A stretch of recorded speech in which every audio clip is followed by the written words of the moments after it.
Hey guys, Callum here. Today's video is all about carbohydrates and how we should be using them, how we can be using them optimally to increase recovery, to keep us full, to help with our recovery and our workouts, to give us energy and to help improve our sleep. So, carbohydrates are the body's main source of fuel. It's called glycogen. It's what the body uses as its main source of energy, and it's the most accessible source for the body to access. So, carbohydrates are essential not only for providing energy, but they're also crucial to help with recovery post-workout.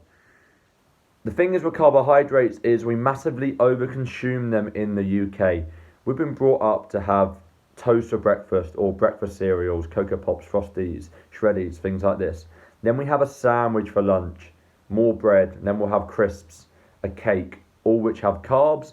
Then we'll probably have a carb-based snack, and then we'll go and have a carb-based dinner, or if you're like my mum and dad, they have like double carbs for dinner, potatoes and pastry, pasta and bread. Like, I don't have nothing against carbohydrates, they're fantastic. However, we want to try and be using them sensibly. And what I like to say to my clients is base your carbohydrates around your exercise. So let's look at carbohydrates the same way as we would look at petrol. If I'm going to drive to Edinburgh right now, I'd probably go down to the petrol station and I'd fill up my tank as full as it could go, and it would cost me a lot of money for the fuel, right? Because I need that petrol to get me to Edinburgh. However, if I was just going to drive over to my gym to Linton tomorrow morning, there's a good chance I could get over there on probably 50p, a pound's worth of fuel. I wouldn't need to fill it right up because the distance is much shorter. This is the same for carbohydrates and how you're consuming them on a daily basis. On your boot camp days, the days you know you're training, I would suggest having more carbohydrates. Have carbohydrates before your workout, carbohydrates after your workout, because you need the fuel. Your body needs the energy to help you get through the sessions, and you need the fuel to get you to help you recover after the sessions. However, on your rest days, your recovery days, the days where you're not moving as much, you're not exercising, your body doesn't need that amount of fuel. Your body doesn't need the calories all to come from carbohydrates because you're not going to be burning them, so to speak. So I would look to base your carbohydrates intake around your exercise. Training days have more, rest days have less. Secondly, you need to basically be changing your carbohydrate sources. The problem we spoke about earlier is they come from bad, say quote unquote bad sources. They come from sources which are processed and not very nutrient dense and that don't fill you up. For example, cakes, biscuits, breakfast cereals that are processed. These are made in a factory. What I would like you to do is to try and swap these carbohydrates for more single ingredient carbohydrates. So carbohydrates that have only one ingredient, such as white potatoes, sweet potatoes, rice, leafy green vegetables, fresh bread that goes out of date or goes dry the day after you buy it.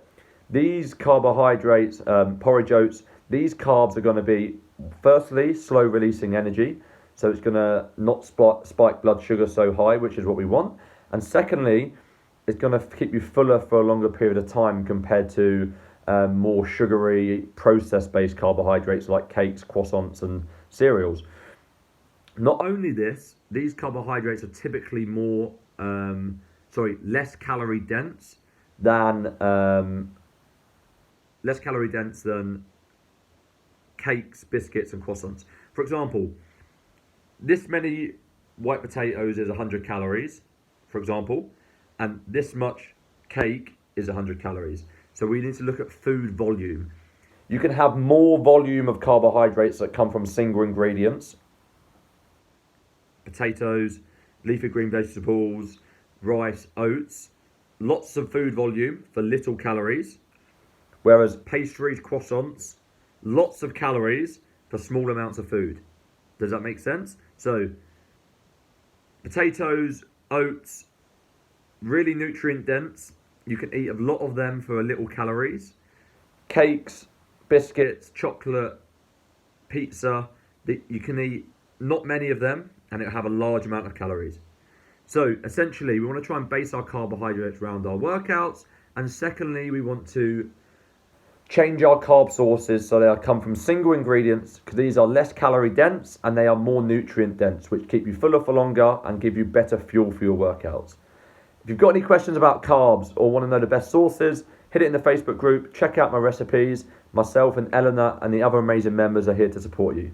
Callum out, see you at some sessions.